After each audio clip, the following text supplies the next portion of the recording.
வாரத்தில் ஏதாவது ஒரு 2 நாள் கடைக்கு போயிட்டு வரும்போது 2-3 இளநியுமே ஸ்டாக் வாங்கிட்டு வந்து வச்சுப்பேன். காலையில் டிஃபன் சாப்பிட்டதுக்கப்புறம் நானும் துருவாக்குட்டியும் ஒரு இளநீ குடிச்சிட்டு ஒரு மணி போல் கடைக்கு வந்து கிளம்பிட்டோம்.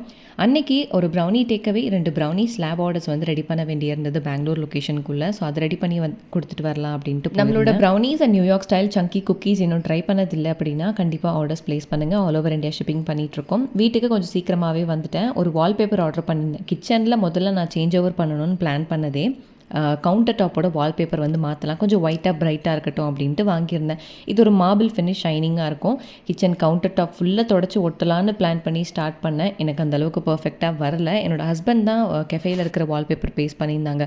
அழகாக மெஷர் பண்ணி கட் பண்ணி நீட் ஃபினிஷிங் கொடுத்துருந்தாங்க. அந்தளவுக்கு நமக்கு பொறுமையும் கிடையாது, வரவும் வராது.